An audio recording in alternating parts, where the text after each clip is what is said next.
Adnan Syed walked out to cheers. Adnan Syed has been released from prison. Syed to be released and placed on home detention. In 1999, he was handed over life imprisonment plus 30 years for murdering his girlfriend. Although he maintained his innocence throughout, it took almost 23 long years for him to return to his home. On Monday, that is 19th September 2022, Adnan Syed finally walked out of the prison for the first time since he was a teenager. He had spent 23 years fighting his conviction on charges that he murdered his former high school girlfriend. Today, we take a look at this case that many believed an innocent man was sent to jail for a crime he did not commit. But before that, do like, share and subscribe to One India. Adnan Syed was a student at Woodlawn High School in Baltimore in 1999 when his 18-year-old classmate and girlfriend Hae Min Lee disappeared after school one day. Her body was found buried in Leakin Park in Baltimore in February of 1999.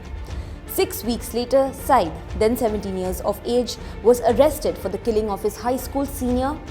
He was initially put on trial in December of 1999, but this ended after only 3 days after a procedural error.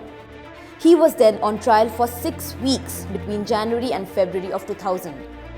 He was eventually found guilty of first-degree murder by strangulation, kidnapping, false imprisonment and robbery.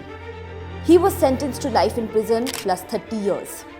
This past Monday, a Baltimore judge ordered his release after overturning his conviction. The ruling means that while he has not been declared innocent of Hae Min Lee's murder, his convictions have been quashed and he has been able to return to his family home. Prosecutors say that they are not asserting that he was innocent, but that they no longer have confidence in the integrity of the conviction and that justice required that he at least be afforded a new trial. He remains under house arrest and has to wear an electronic tag. Maryland State now has 30 days to decide whether to seek a new trial or dismiss the case altogether. Meanwhile, for the time being, the case remains active. Prosecutors have also said that new investigation had pointed to 2 possible alternative suspects. They were known persons of interest at the time of the original investigation, but prosecutors said that they had not been properly ruled out nor disclosed to the defense. This recent judgment that set him free agreed that the state had violated its legal obligation to share exculpatory evidence with the defense team of Adnan and he should be set free.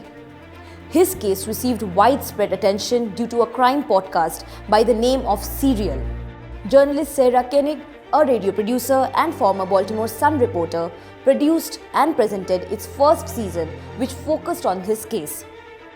Question about whether he had received a fair trial drew widespread attention when Serial debuted in 2014.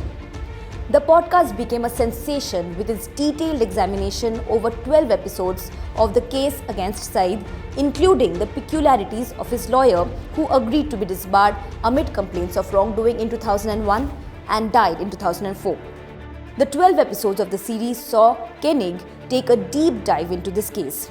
She presented it in a way that made listeners feel like they were conducting the case alongside her in real time. In the process of sorting through thousands of documents, listening to police interviews and the trial itself, as well as undertaking interviews with key people involved, Koenig discovered several flaws in the investigation and subsequent case against Adnan Syed. The podcast received several awards, highlighted the inaccuracies in this case, and ultimately, it led to a reassessment of his conviction. It also spurred further media investigations, including the HBO documentary series, The Case Against Adnan Syed, and another podcast named Undisclosed, also a book titled Adnan's Story, The Search for Truth and Justice. In 2016, a lower court ordered a retrial for Syed on the basis that Christina Gutierrez, his lawyer, who died in 2004, had not contacted an alibi witness and had not fulfilled her constitutional role. Subsequently, a series of appeals reached Maryland's highest court in 2019. but judges denied a retrial by 4-3 vote because they said that while Gutierrez had neglected her duties to her client, this had not prejudiced the case. The US Supreme Court too had denied to review the case. However, a joint investigation by state prosecutors and Syed's defense team uncovered new evidence that would appear to undermine the 41-year-old's conviction. The investigation also identified significant reliability issues regarding the most critical pieces of evidence used to convict Syed, including cell phone tower data. These were all you needed to know about the Adnan Syed's case. Thank you for watching. Subscribe to One India channel and never miss an update.